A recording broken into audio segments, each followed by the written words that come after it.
are new to the challenge, you're watching me obviously over your computer via live stream, and there's a little bit of a delay between where I am and what I'm saying and where you are. There's a chat box going on down the side. The reason I'm telling you about the delay is if it gets to the end of the broadcast and you ask a question on the chat box and there's no answer, it's because we're already off the air here, so we can't get back in to respond. So if that should happen, if we get to the end of the broadcast and you still have questions, please feel free to join the Facebook group. If you haven't already, you can ask your question there, or you can email customerservice@thescraprack.com and get your question answered that way as well. Also, if you are new and you're typing in a question in the chat box, if you start the question with the word question in all caps, that's an alert to Karen, and she's watching downstairs and answering those questions as we go along. So that's kind of a red flag to her about what's going on. Also, if you're new, every week we give away a prize when you post on our Facebook page or send us an email about the progress you made the following week. And this week's winner is Dale Hall, and I don't know if I'm pronouncing her name right. It's D-A-Y-L is her first name. And she says, progress report, memorabilia, journaling notes, and creating a holding album challenges done. Woo! Good job, Dale. I'm happy to say that in the midst of sorting my memorabilia, I came across both the tickets and the program when my daughter went to the Nutcracker. She was 7 at the time. She's 14 years old now. I knew I had both tickets as well as the programs, but until last Wednesday, they weren't in the same place at the same time. So therefore, I have waited to scrap that page for this little outing. Now, when I go in November on my Weekend with the Girls out annual retreat, the little bit of memorabilia is already in the holding album, a power layout box I had from Creative Memories, and the pics are waiting to be scrapped. I'm also happy to say that with this great 4-section system, I shopped today as my reward for completing the challenge, got the grand raspberry plate for my grand caliber, woo, on sale, bonus, and a few embellishments I purchased. Were all supplies that I knew I was using, what I knew I was using them for, as well as where they were going to go when I got home, are all put away, no mess or bags laying around. So congratulations, Dale. Sounds great. I'm so happy that you've got your 4-section system going, and probably not as happy as you are, right, to make things nice and easy. So Dale gets a $25 gift certificate for our website, and Karen will get that out to you. So if you don't see it from Karen in the next day, or I don't know how long it takes, or she might already have that done. She's pretty efficient. Please let us know. All right, so the challenge, stamps, punches, Cricut cartridges, cutting systems, all of those kind of big and bulky tools are the things that we're going to talk about this week. And our goal is to establish a system where you can sort, store, and organize those things in the least amount of space possible, but with the most accessibility and a way to remember where they all are and how to get to them.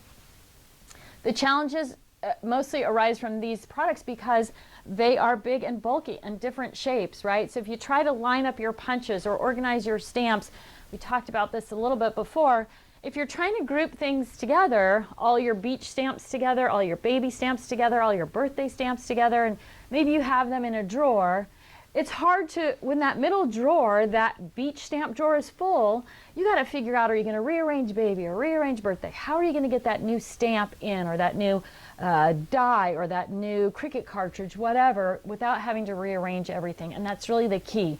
So we're going to talk about that today, how to set yourself up so adding things into your collection is fast, easy, and fun. The first thing you need to determine before we get started, or before you get started on your challenge this week, is are you a got a little or a got a lot, or maybe somewhere in between?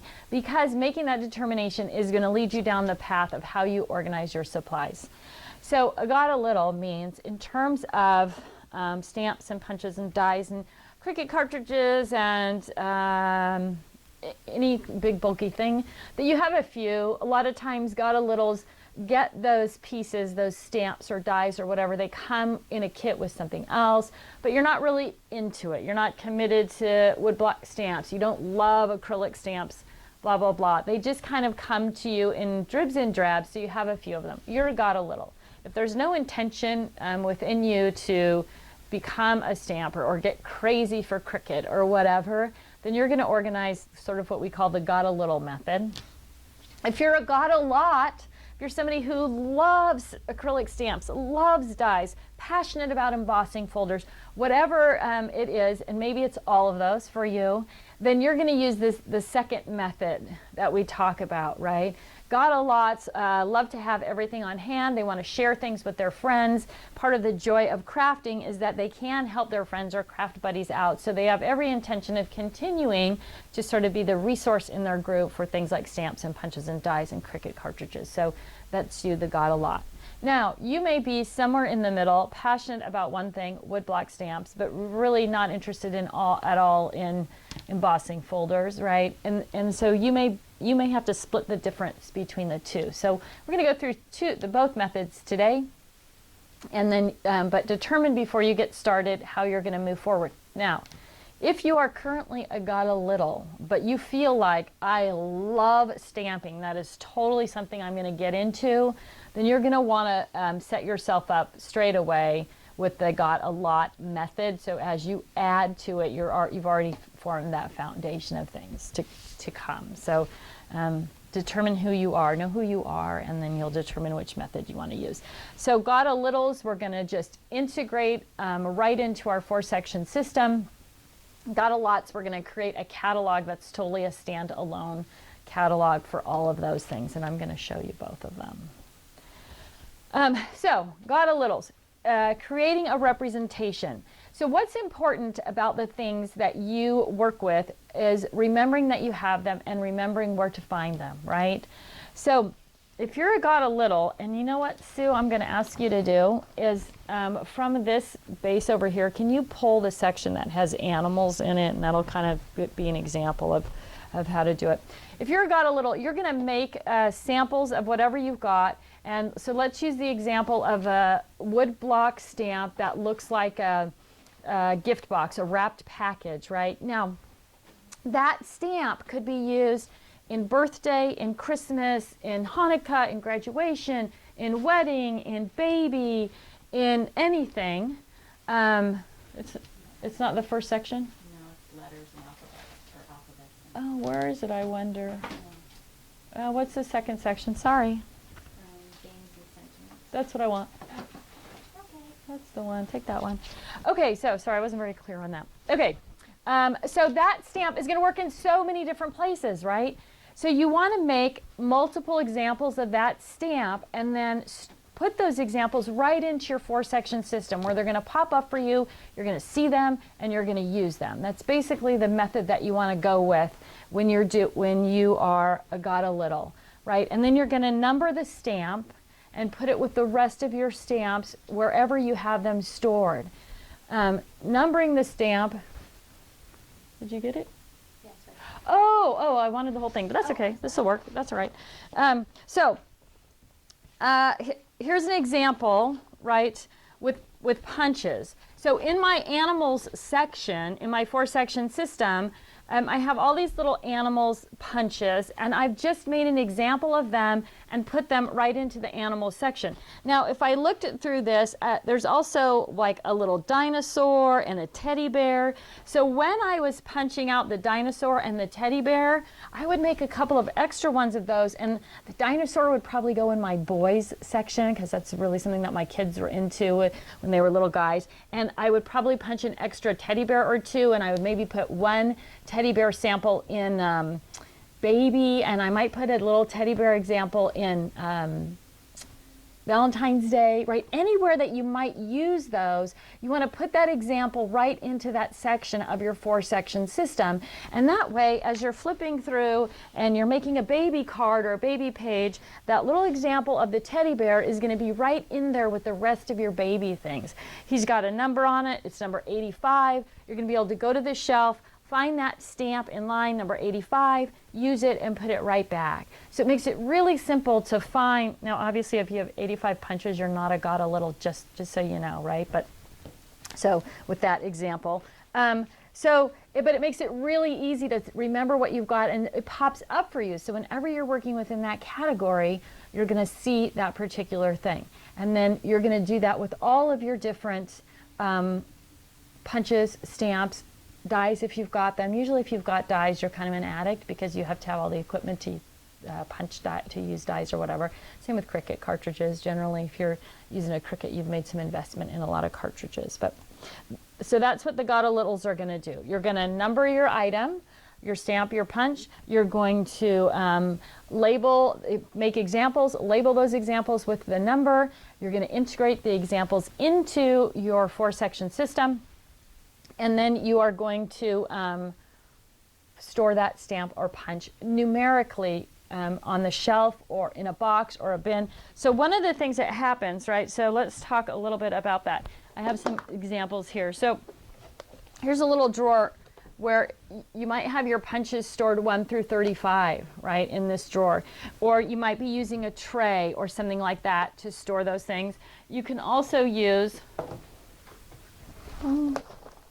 so here's an example. This is our single-sided store and go bag, and it just has down the side punches 1 through 35, and then you can store this vertically on the shelf, right? So you've got all different sizes of punches in there, and you're able to store them vertically. So you're taking up way less space, but when you look at your example, you know you need stamp number 27, you know exactly where it's going to be right in this bag. You're going to be able to open it up, to pull out the tray, take out what you want, push the tray back in, store it on your shelf. So it makes it super simple. But no matter what you're doing in terms of storage, you want to get those numbers, get those stamps or punches numbered, integrate them in, and then go forward with it from there. Now, you can also do that same kind, well, I'm going to get further in. We're numbering, just in case, I was kind of rambling before, so I apologize for that. Numbering allows you to keep things, to avoid rearranging things all the time, right? So when I use that example, drawer of baby stamps, drawer of beach stamps, drawer of birthday stamps, if you buy a new one and your drawer is full, you have to spend all that time rearranging or relabeling. But if you switch to just numbering 1 through 100, when you buy the next stamp, it's stamp number 101, you're going to put that example wherever it goes in your 4-section system, and then put that stamp on the shelf or in the tray or in the box or wherever that has the appropriate number. So it's quick and easy to find it. You're going to see it in your catalog, and you're going to be able to move forward. All right, got-a-lots, which is what most of us are. What I'm going to recommend that you do is create a catalog that follows along with your 4-section system. So, and there's a couple of ways to do it. Well, you're not going to have 4 sections in your catalog. You're only going to have 3 because there is no rainbow section in the catalog, right? There's just alphabets, themes and sentiments, and the calendar year, no rainbow. You can either do it with a 12 by 12 format, or you can do it in an 8.5 by 11 format.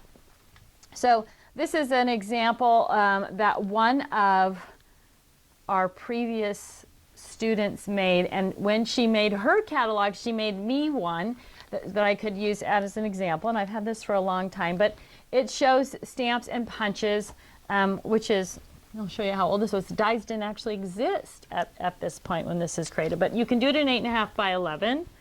You can also do it in 12 by 12. So of course, I use it 12 by 12 because it's easier and it fits really well on my scrap rack. But the catalog is going to guide you through or show you all of the different options that you've got, right? So it doesn't take a lot to create a catalog. You need some, I would recommend using page protectors, whether you're using 8.5 by 11 or 12 by 12, just because if you're going to rearrange, then you don't have to take things on and off your 3-ring system. You can just pull things out and repocket them if you need to do that, or if you're going to add things in or whatever. So I would definitely recommend doing that.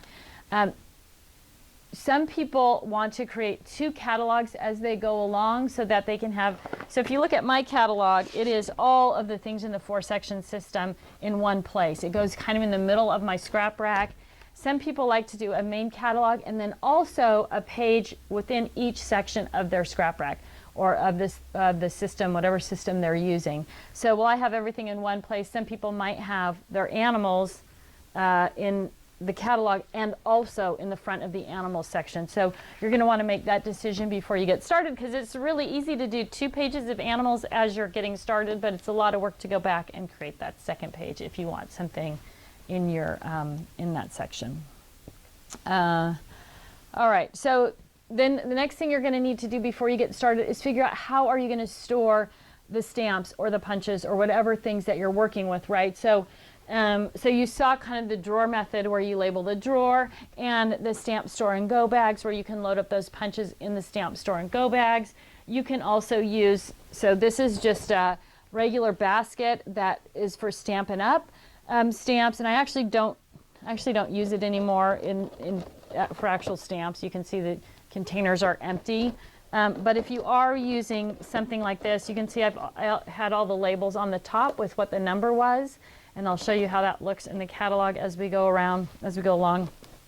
So this kind of storage works also with stamps. So that was Stampin' Up! So this is, you know, close to my heart. Same kind of concept, right? That I have this close to my heart envelopes in there, and they're all labeled. Some people like to store their acrylic stamps in these little CD cases. So same thing, I've just got a number on the case, and that's going to link back to the catalog, so I'll show you how that's all going to work out as we go through. But just a couple of different options for storage. Now, I'm sure all of you already have guessed that I put all of my things, anything that I possibly can, into my scrap rack, so I don't have quite so many containers around. And I like to consolidate things down too, which is why I don't use this anymore. I have so many props for this class, right? There are just things everywhere. So I actually would consolidate down, you know, 4 or 6 of those, these boxes. This is the double-sided stamp store and go bag. So it has 2 trays in it, so you can pull it out, push it back in, but you can get multiple boxes. And now you're standing this up on a shelf. It's 8.5 by 11, so you're getting, you know, 4 or 6, depending on how many stamps are in there, boxes of stamps, and they're all right here and they're ready to go. So it just consolidates those things down to make it quite a bit easier. The other thing that works great for stamps is our stamp suitcase. Now I will let you in on a little secret. Well, the stamp suitcase is not going to be on sale this week. The double-sided stamp store and go bag is going to be on sale this week, and the sale's not supposed to start till the end of the week, but we will turn on a special link for you all and send it out in the email this afternoon. So if you need stamp storage and you want the double-sided stamp store and go bag, there'll be a special value on that this week. So watch for that. Shh, I'm not supposed to say that kind of stuff, am I, right? But it's coming. Watch for it, ladies. All right. And gentlemen, I know we have some men in the audience, and so occasionally I just say ladies, but there are some guys out there. So welcome, guys. We're happy to have you as well. All right, so what do you need to do? You got to choose how you're going to store your things: drawers, stamp store and go bags, baskets, whatever it's going to be. Get those tools ready to go. Scrap rack, obviously you'll need pages or dividers, and then you need to make sure there's room in your organized only space for when you start adding those things in. And so, Sue, if you want to kind of pan over to this little demo area that we have set up there, you can kind of see in that demo area there's a bunch of punches organized into the bags there, and then we also have the stamp suitcase on the shelf there as well, so you can kind of see what that looks like. All right, so the next thing you need to do, like we created a themes list that you've been using. Well, when you're organizing woodblock stamps, acrylic stamps, woodblock kits, Sizzix, Cricut, Punch, whatever it is, you may want to come up with some sort of codes that are going to identify what each thing is or where it is, right?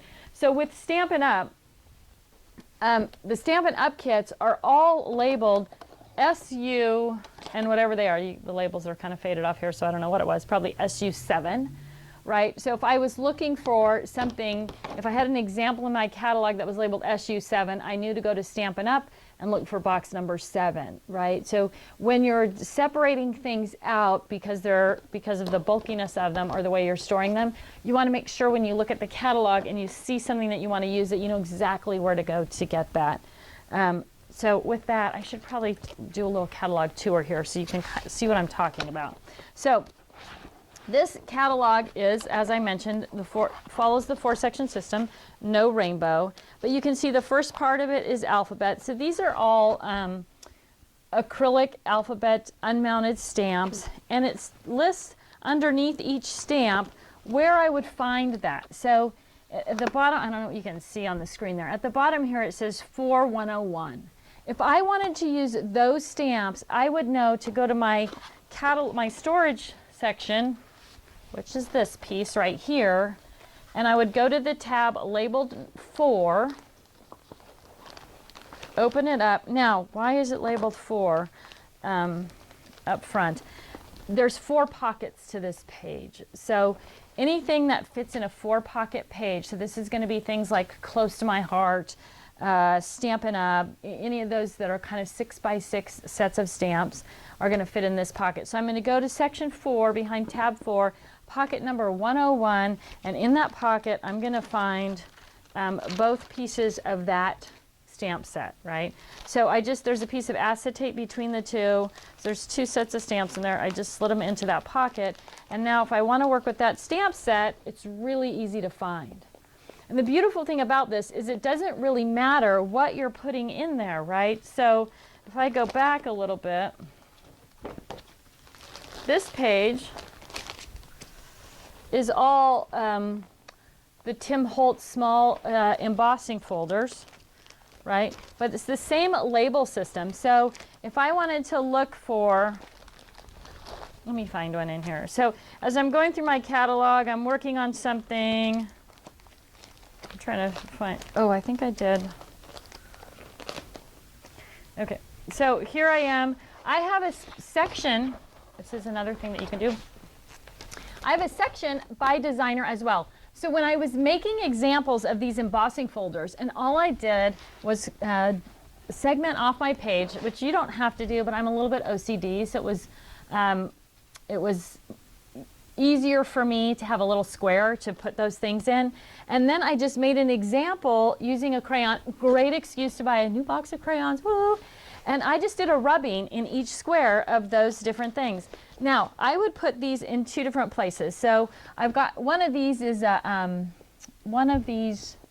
Now, I also did the positive and the negative, right? So you can see as you look, there's 2 images of like this one. So I could see what the positive looked like and what the negative looked like of that. But these are in my Tim Holtz section, but they would also be in a steampunk section. They might also be in boys or tools or handyman or whatever your category is, because they're cogs. And so you want to make as many examples of them throughout your catalog, again, as where you might be looking for them. So, and this is just labeled 8106. So if I was going to use that, I would go to the tab marked number 8, I would go to pocket number 106, and I would find that embossing folder right there. So don't be afraid to create some added sections. So some of us love Anna Griffin or Tim Holtz or Heidi Swapp or any of those people. So if you like to keep things together by designer, you can have a designer section and also incorporate those designs into other categories where they might belong. So if you're looking for something particular by designer or by theme, you're going to find it and it's going to pop up for you. So, and you can do this with any type of these products. So even so here's, even bigger sets of dies there. But all the categories, so this is girl. So on the girl one, I've got dies and I've got stamps. So all of the different things that you might have that work with girl, it doesn't matter that it's an embossing folder, a stamp, or a die. You want to keep all of those things in the girl section. So when you're working on a girly page, you're going to see what all of your choices are for that girly page section, right? So this is just shapes. So that's one of the common questions that I get. What do you do with your shapes? So you can create a shapes section. Again, they're all just numbered and labeled with where you're going to find those for what they are. So whether it's a punch or a die or a stamp, it's all represented in there, and I know where to go to get it and look for it. And again, we've got this little star shape here, or some different. You could have a general shape section. You could have shape section and then subdivided. Stars, squares, circled. So it just depends how OCD you are and how many products you have. And also you can incorporate, again, and that little swirly star down there is pretty cool. If you did it in red, white, and blue and threw it on a 4th of July page, it would be great because it kind of looks a little fireworks-ish. So again, you could put that star die in stars, in shapes, and in summer or in July, where however you categorize your 4th of July. So don't be afraid to make multiple images or multiple punches or replicas of your dies or your stamps or whatever it is, and put them in multiple categories within your catalog. The other nice thing about creating a catalog for yourself is if you like to shop, especially if you like to shop online. So if you've got all of your samples by that particular designer, this is Anna Griffin, together, and you're shopping online, you can go to that section of your catalog and say, okay, I already have that, I already have that, I already have that, and you're going to avoid buying duplicates again, because it's easy to see an example of everything that you've got by that particular designer or within that particular theme. So again, it doesn't matter what it is, embossing folder. Now, this page is almost all exclusively dies, right? So this is the shapes section, flowers. And all of the dies, same kind of thing. They all have that same number on them or letter. So it says right here, B1, C2 is at the bottom of my page. Now for dies, there's 2 ways you can store them. You can actually store dies right in your scrap rack. So in this section, got a couple here in the back. I'll show you.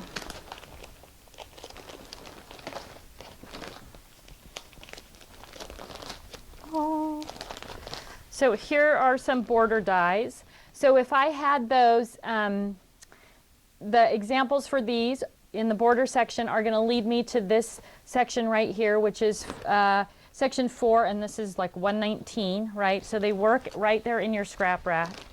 They also work if you're using something like, this is our dynamic storage, and so that example was B1C2, so that means box 1, card 2 for me.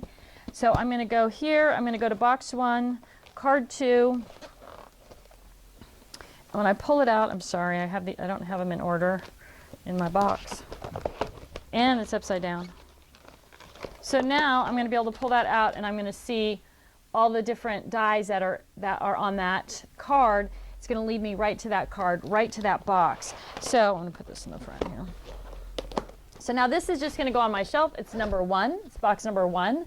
And it's going to go on the shelf with the other boxes, 1, 2, 3. And when I'm looking for that particular die, I'm going to be able to go right to that, find it in the catalog, and go right to that box to find it, right? So we're linking all those things together. The dies, the 4-section system, and where those dies are stored, and it's going to make it really easy to find those things. Now, if you look, sometimes we get now kind of a cool thing is that we're getting some dies that match, that work with stamps, right?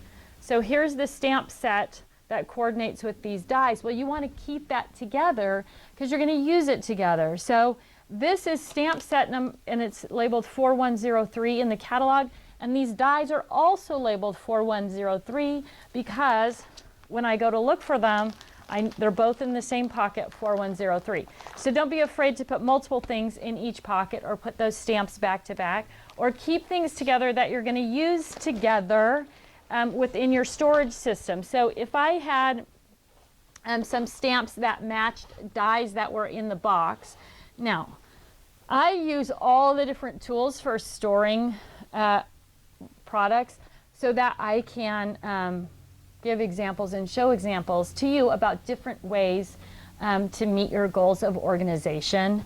I don't really recommend using all these multiple ways. If you can get everything together in one place, that's kind of the beauty of the scrap rack, then everything's together in one place and it's really simple. But I do want to show you all the different options that are out there for you to use. So, but this catalog is going to drive me to this box. It's going to be fast and it's going to be easy. And when you looked at this shelf system over here, it's that IKEA Expedite system. It's now called Calyx, and it's a little bit different, but it still fits all our stuff. Woo! But if you can keep all of that stuff close to you, you know, one of the questions I regularly get is about setting up your room. I know I've talked about this a little bit, but if you can keep everything right in like a 7x7 square, whether it's shelves going up or shelves going across, the idea is that when you're working, you're going to be able to turn around and get to whatever you want, right? One of the other die storage tools that we have is, this is called the die and platform storage box. And so it has the same louvered cards in it. It has a little tab at the end for labeling. So if you were using your die and platform box and with the numbered cards in the die and platform box, then that's what would be indicated in your catalog. It would drive you to the die and platform box. And so this will hold 16 cards in the 4 slots, and then in the middle you've got that place for your platforms, so that when these are something that are really a pain, right? They get buried under everything that you're working with. But I guess my point was going back to working within that area, that I've got those dies stored right there in the die and platform box, and right here I've got my grand caliber. So just by reaching down into my space, I can bring those things out and put them away. So keep that in mind as you're, I feel like I'm talking a million miles a minute today. Does it feel like I'm just going, Ugh? So keep that in mind as you're setting your room up, as you're doing that organized only space. The more things that you can reach by just turning around in your chair and getting to your supplies, the more likely it is that you're going to get more done, have more fun, craft more often, all those wonderful things that happen when we're organized. I know, I'm a total geek. I get it. I'm an organization geek, right? All right. So what's the process? It seems like it's really overwhelming, but it's really not. Whatever you're going to do, whatever you're going to work with first, let's say, oh, I didn't even talk about embossing folders, so let me just give you a sneak peek about embossing folders. You can start, here's the most beautiful thing about numbering your things and putting them away, is that you don't have to start with any one thing. And at any point later down the road, you can integrate anything into your system, right? So sometimes I think I'm really confusing the way I talk. I had somebody tell me one time, and this is probably why, she's like, you're what we call a beach ball teacher. And I'm like, what do you mean, what's a beach ball teacher? And she goes, you just happily bounce along from subject to subject. So welcome to the beach, everybody. Okay, so embossing folders, I didn't really show you this example. So this is our flip and storage page. Was not designed for embossing folders, but all you crafters out there, once it came out, you said, hey, this is a great place for me to store my embossing folders. But you can see the pockets are labeled F, which means flippin', 1, 2, 3, 4 through 11, and then the second page is F 12 through 22, and the pockets are all labeled. So if I get a new embossing folder, this is weird, right? The front pockets are empty. So there's some embossing folders floating around somewhere. But if I got a new embossing folder, pocket number F2 is empty, I would make an example of that embossing folder, put that example in my catalog, or multiple examples depending on where it was, number those examples F2 and slide that embossing folder right into the spot that's labeled F2. So you can label your pages. You can't label things like drawers and whatever in advance, because you don't know how many dies or how many punches or whatever is going to fit in a drawer. And I'll show you an example again of what I'm talking about with that.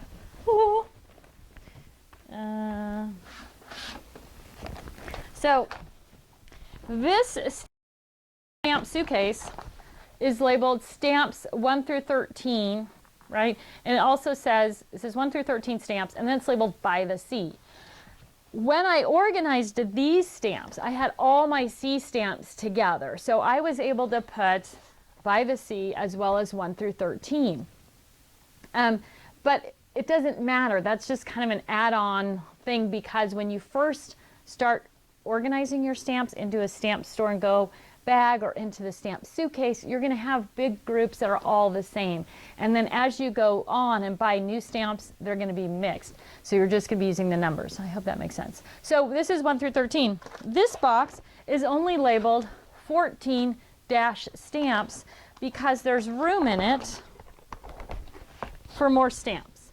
So I only put the first number on there and then left the dash, so that once I fill in the rest of the space in this box, I'll relabel it with 14 through whatever it is, and then put it back on the shelf that way. So that's what that's about. Now you can also see, maybe you can see, let me pull the handles up on this and you'll be able to see it better. I was going to take it out of there, but, well, I'll take it out. This is a photocopy of all the stamps that are in this box.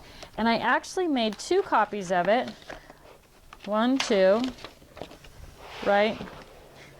I opened the box upside down, but that's all right.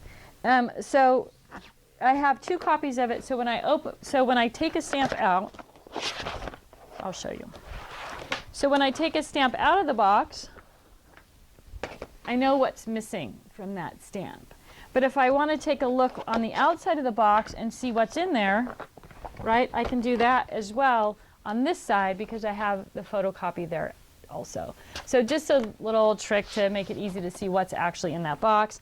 I'm going to put these on the shelf, 1 through 13, 14 dash blank, and then as I add stamps to it or as I fill it up, I'll change the number on the box. I hope that's not too confusing. Okay, so if you're using a scrap rack though, you can number your pages first before you even put them in your whatever sections you're going to use. So here's just a couple of methods. This one I just used labeling tabs, you know, file folder labels, and I cut them up and then I wrote the numbers on them.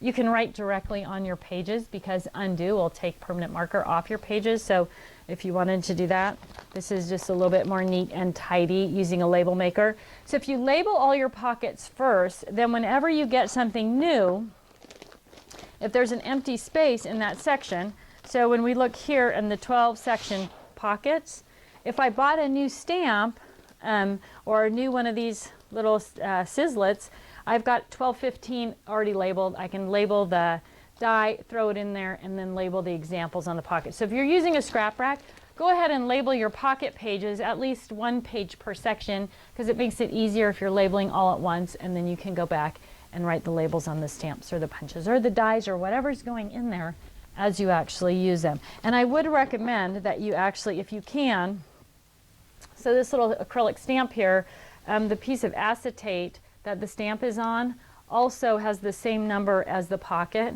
So when I'm done using it, I know exactly where that stamp is going to go back. So you can write that number on your embossing folders or put a little sticker.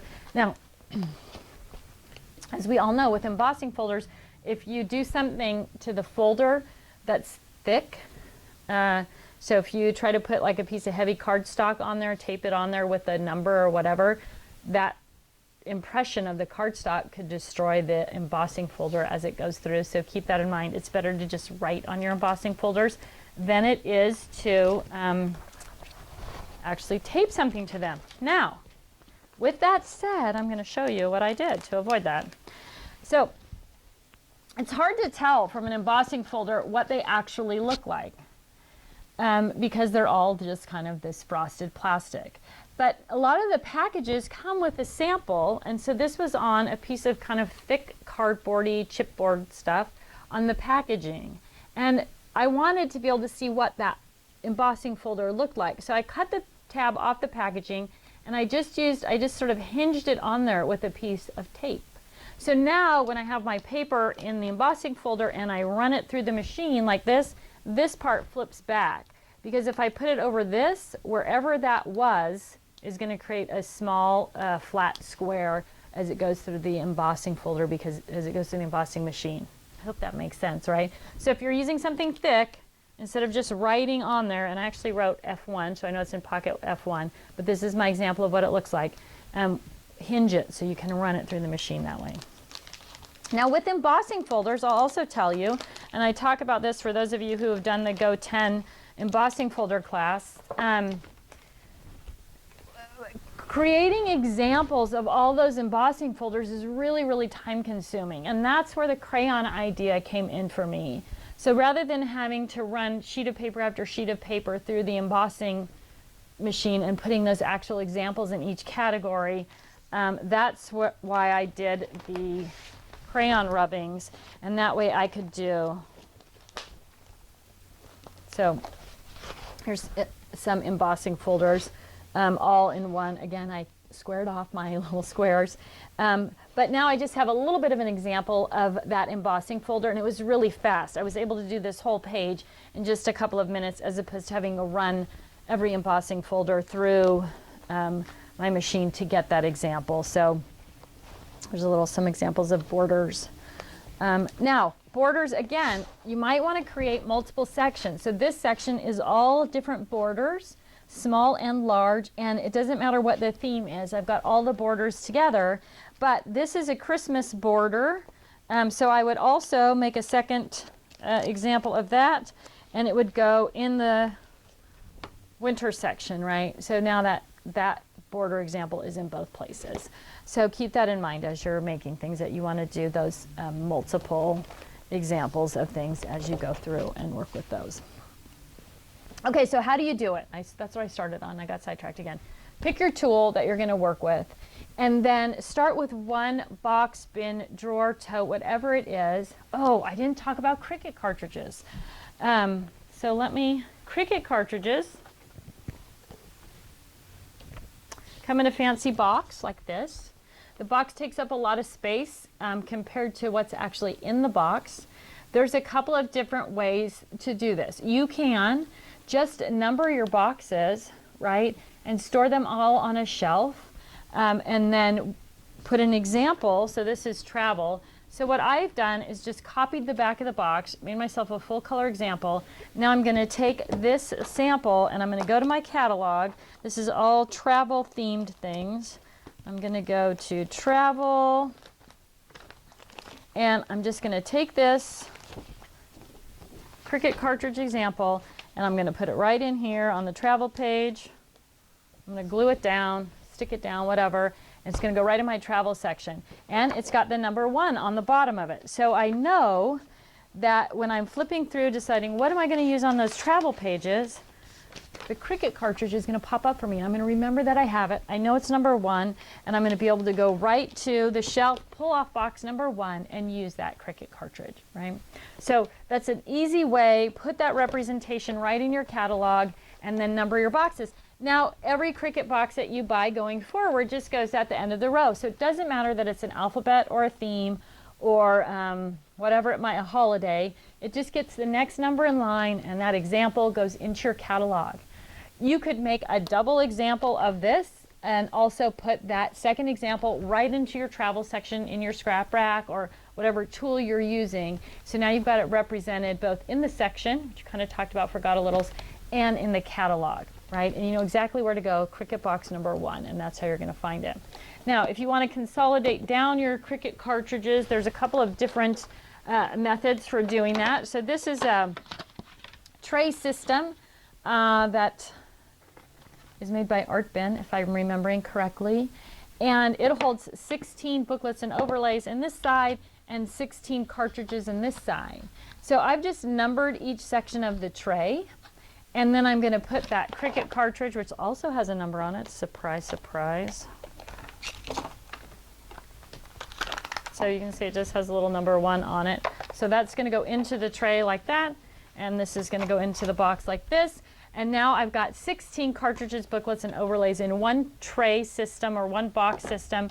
And it's going to be labeled on the front 1 through 16, right? So they're all in one place instead of having 16 boxes on the shelf.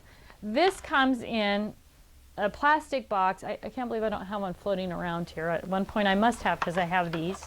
So you can label the front of the box 1 through 16 and then pull it off your shelf to get to that thing.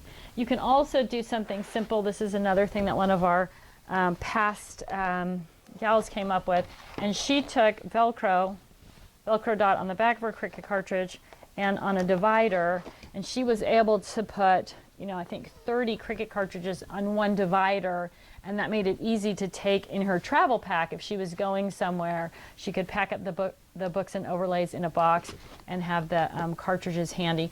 I think also worked really well if you use, there was another product that you could use with this. I don't remember what it's called.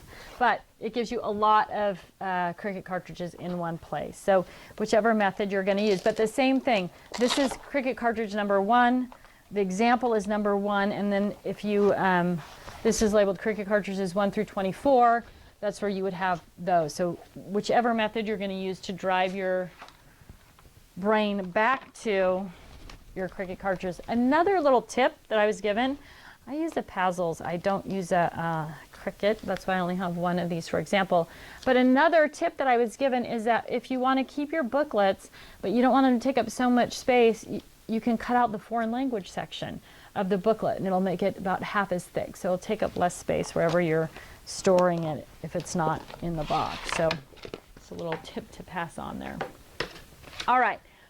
One other thing I want to talk about, as you're going through and you're making samples of all of these things to incorporate them into your 4-section system, when you come across things that don't work, right?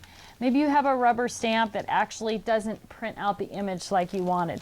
Maybe, like me, you have a die like this that's a beautiful die, but it doesn't work.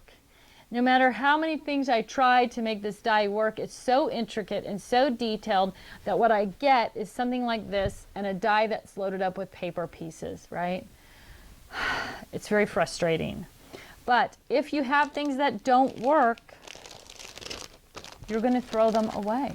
You're not going to pass this on to a girlfriend like, oh, you like dies. Here's this beautiful crucifix die.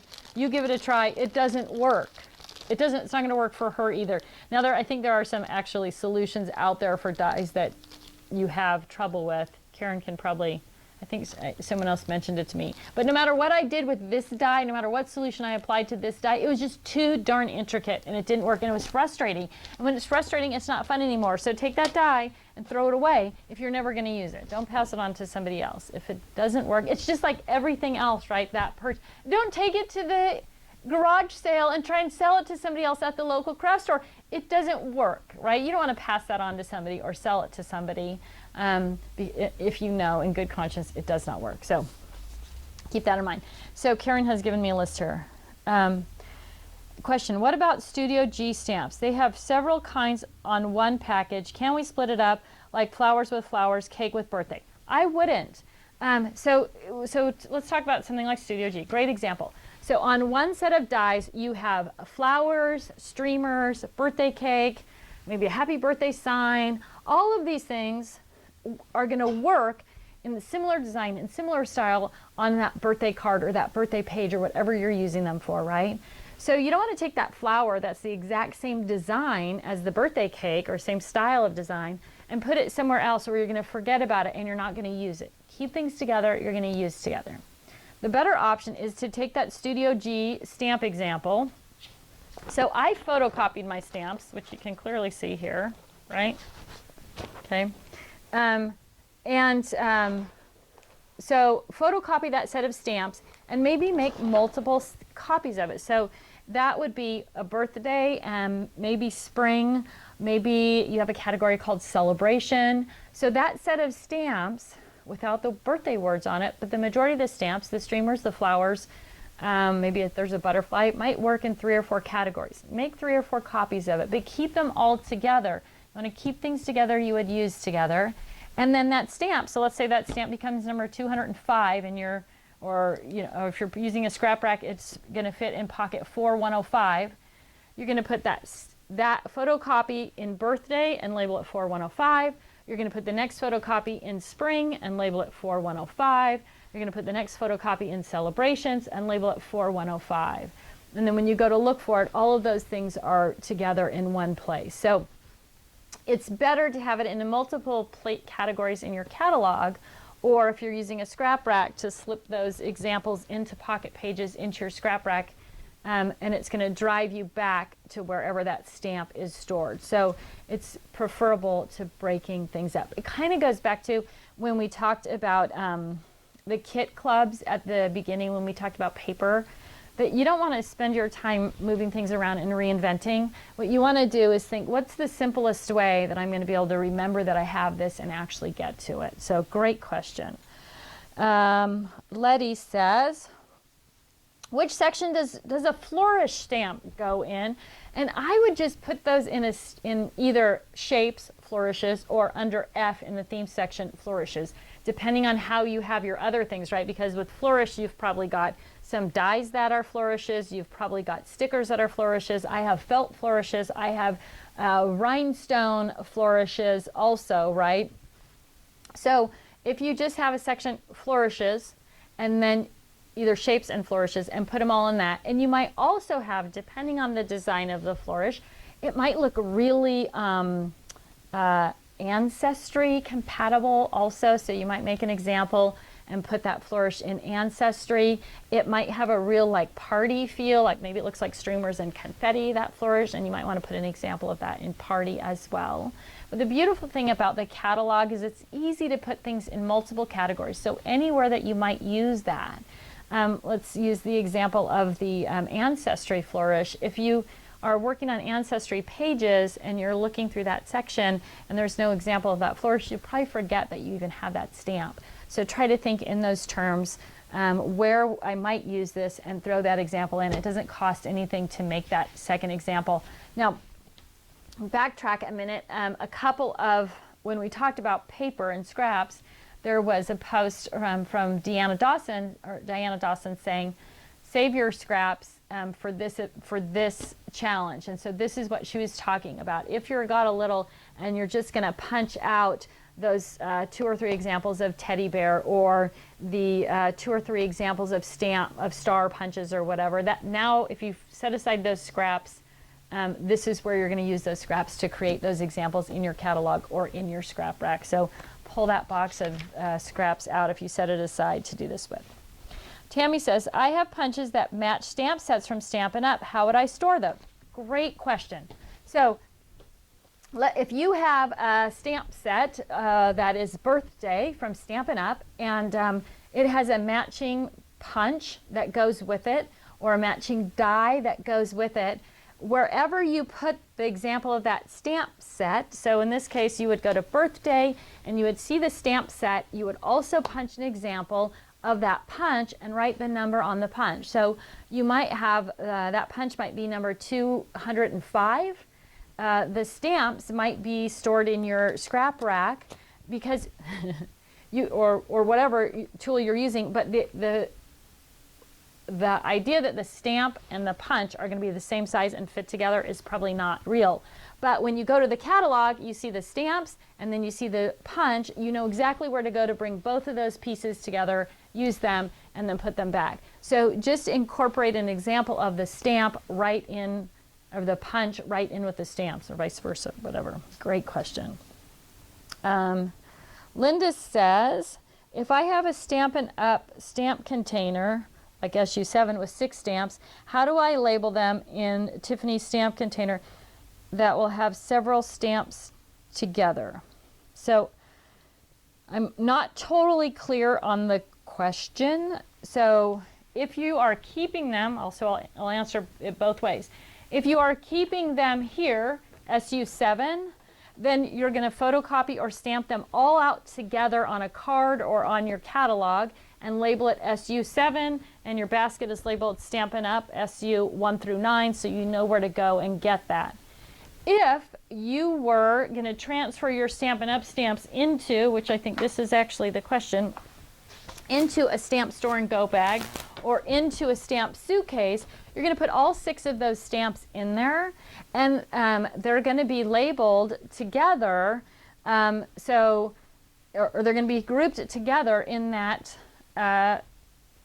bag or box, and you're going to put the number of the bag or box, whichever, with the example. So these 7 Stampin' Up stamps might be with 20 other stamps in punch bag or stamp bag number 1, which is be labeled 1 through 27, or however many stamps are in there, if that makes sense, right? So it doesn't matter now that you have SU number 7, SU number 8, SU number 9 all together in one box, because what they really are is in stamp bag 1, and they have become stamps number 1 through 27, as opposed to just using the SU part of that. I hope that makes sense. It's a little bit confusing.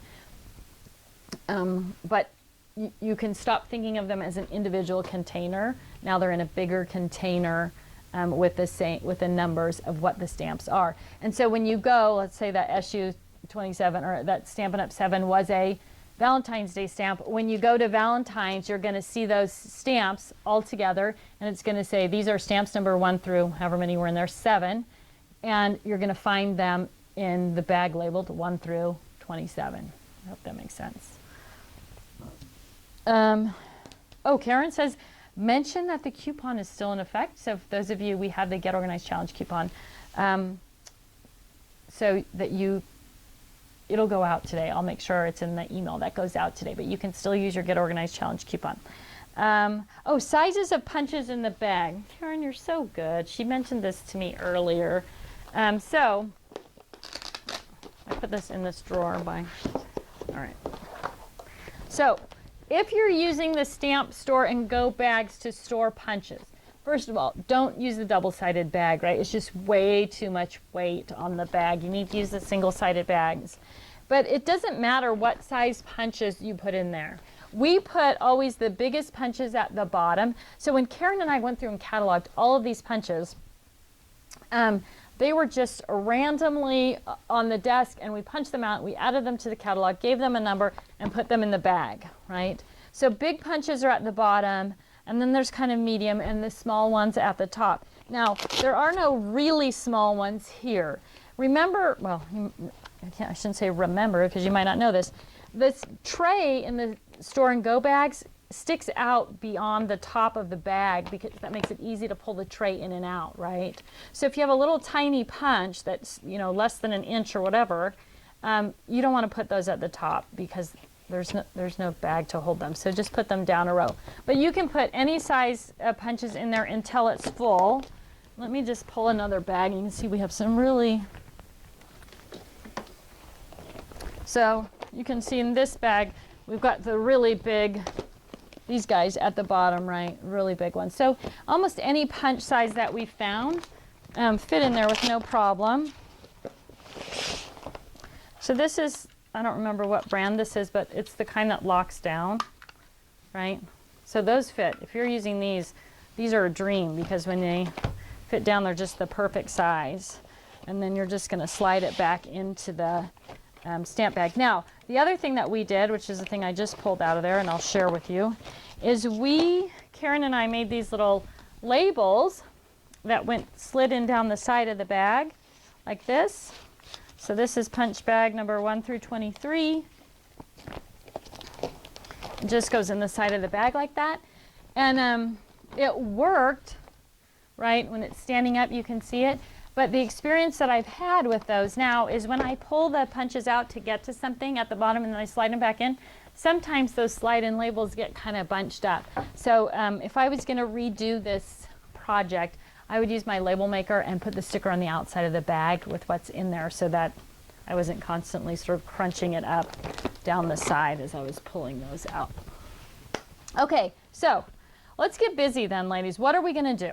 You are going to gather together whatever tool you're going to use and whatever tools you need. So if that's going to be scraps for making punches or ink pads for stamping out examples, or if you're going to use your copy machine, all those things that you need to create your catalog, whether you're doing an individual catalog or adding things right into your 4-section system. Excuse me, I have to click through. I've already talked about all these things that are popping up.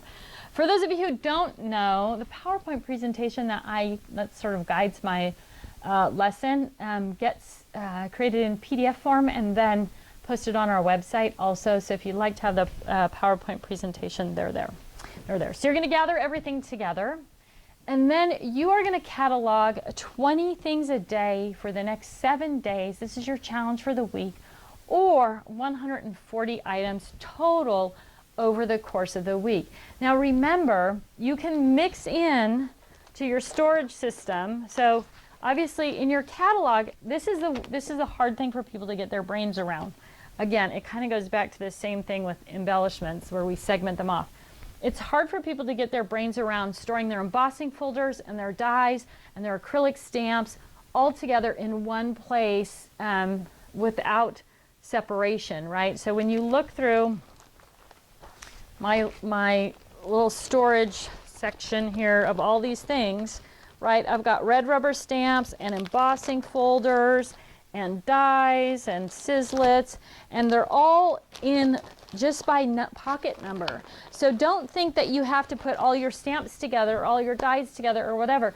It doesn't matter because everything's going to be by number in your catalog. So it doesn't matter if pocket number 6103 is a stamp and pocket number 6106 is a die. It's irrelevant. It doesn't matter. You're just keeping all those things condensed down and easy to get to. And that's really kind of one of the biggest challenges that people have, is that they try to keep all your embossing folders together, all your stamps together, all your dies together. You can do that. You can create, you know, so this is just, you know, the flippin' pages, and all that's in here right now is embossing folders. You can do that as well. So you could have one, if you're using a scrap rack binder, that's stamps, one that's embossing folders, one that's dies, if you want to do it that way. But it's really not necessary, right? It doesn't matter, because you're just working by number. So if you had a die or a stamp that would fit in to one of the pockets here, the 5x7 or the 4x6, you could just as easily go to pocket number F2 and slide a stamp set in there as you could slide in another embossing folder, and just label the stamp set F2 everywhere that was in your catalog, and you'd be able to get to it and find it. It's super easy, right? Okay, so there's your goal, there's your challenge for the week. 20 items a day into your catalog and stored, or 140 items over the course of the week, right?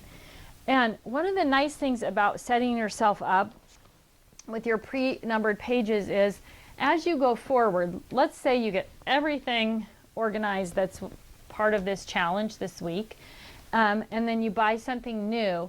When you come, very much like our winner said, when you come home with that new stamp or that new punch or that new die, you can make the examples of it that you need. Add it to your catalog, give it a number, and put it on the shelf, in the bag, in the box, wherever that thing is stored, and now it's ready to go. It's going to pop up for you in your catalog or in your scrap rack as you're looking through that section. So it's really going to make it easy going forward to just put those stamps, dies, Cricut cartridges, whatever they are, away quickly and easily, and then actually use them. So, all right, group, there's your challenge for the week. If you have any questions that we didn't get answered, please feel free to post them either on the Facebook page or send them to us. And don't forget to do a progress post. I just want to stress, our winner this week totally completed the entire challenge last week, right? Which is awesome. That's great. But for some of us, whatever it was, last week was memorabilia, we might have 30 years of memorabilia to get through. All we want to know is that you're making those little steps of progress and that you're staying on track. You may have to work through challenge number 5 10 times to get it all done, which is one of the beautiful things about the fact that you can rewatch it or re-follow the steps at any time. We just want to know that you're making progress. So don't feel like you can't be part of the drawing every week if you didn't actually complete the challenge, because that's not true. All right, watch for your email. You're going to get the information on the sale on the double-sided Stamp Store and Go bags in that email, and also your challenge assignment for the week. So thanks so much for joining me this morning. I hope you have a great week, and I look forward to reading your progress posts as we get to the end of this challenge. Have a great day.